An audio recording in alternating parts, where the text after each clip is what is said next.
Questa è una delle mie ultime pescate in Salento, in un posto che amo, ma non perché ci siano molti pesci, anzi, ma soprattutto per la bellezza incredibile dei suoi fondali.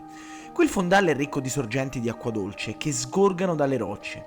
I pesci amano fermarsi vicino a queste sorgenti perché l'acqua dolce e fredda li aiuta a rimuovere alcuni parassiti. Lo si vede perché nuotando ad un certo punto l'acqua non è più chiara e sembra quasi sfocata. È la diversa densità dell'acqua dolce che si mischia a quella salata e rende impossibile vedere chiaramente. In questo posto incredibile mi immergo prima che sorga il sole. Sono le 5 di mattina e l'acqua è ancora fredda. Qui si entra in acqua da uno stretto e basso passaggio che si apre poi verso il blu infinito. In questo posto il fondale va dai 5 ai 15 metri in pochissimo spazio. Bisogna fare degli agguati da dietro le rocce per cercare di catturare i pesci, soprattutto i saraghi e le orate, che stanno mangiando nell'acqua bassa e che appena ci sentono cercano di tornare in profondità. Come succede con questo banco di salpe, a cui tuttavia non sparo mai perché dietro potrebbe esserci un pesce molto più pregiato. Questa strategia la applico per tutte le insenature che si susseguono lungo la scogliera, sperando di avvistare qualche bel pesce. Potrei anche passare nell'acqua più bassa, ma da quello che ho visto oggi non sarebbe una buona strategia. Mi trovo così di fronte ad un masso e decido di passare a destra. Appena mi immergo vedo due cerni e decido di avanzare per capire le reali dimensioni dei pesci.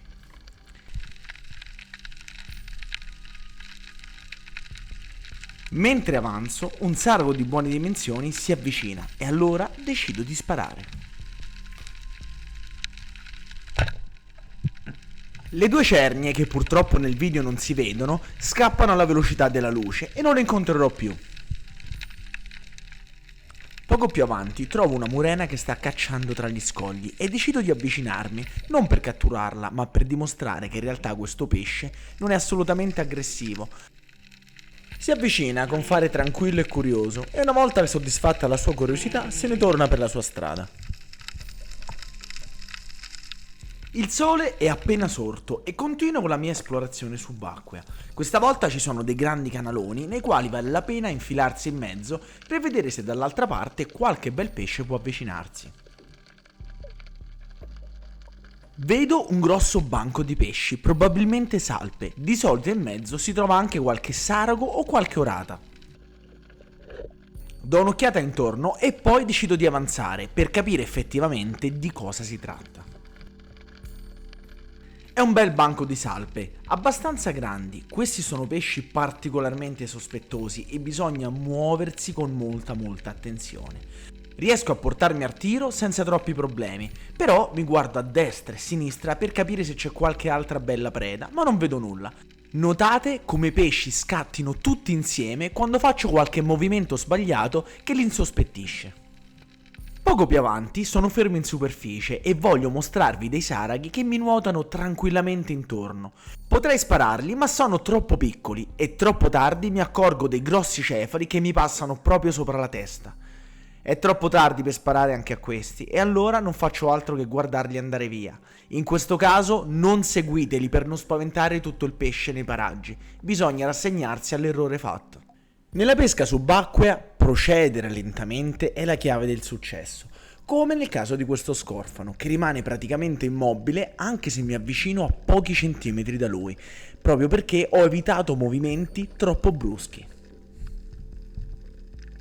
Mentre osservo lo scorfano mi accorgo che di fronte a me c'è qualcosa di gigantesco che si sta muovendo lentamente. All'inizio mi sembra un grosso pesce, però poi mi accorgo che è qualcosa di diverso e allora mi avvicino.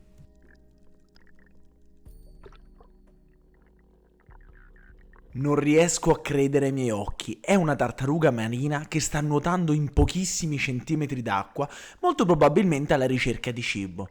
Non mi era mai capitato prima. Appena si accorge di me, invece di scappare via, si avvicina, incuriosita, mi guarda e ci facciamo una nuotata insieme per circa una decina di secondi. Vorrei mollare il fucile, però non me la sento di lasciare un'arma carica in giro per il mare.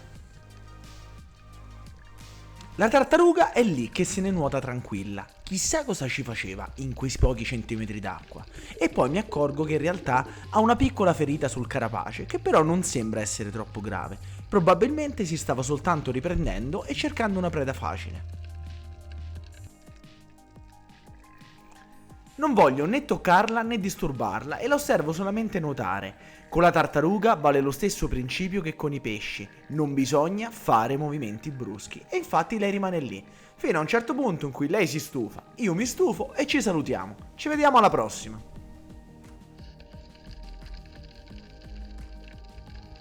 Dal video non si capisce, in realtà la tartaruga era veramente enorme.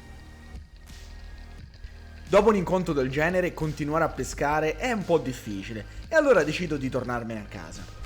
Sulla via del ritorno incontro tantissimi vermocani o vermi di fuoco, degli organismi che hanno delle setole urticanti che se vengono toccati possono provocare un sacco di dolore.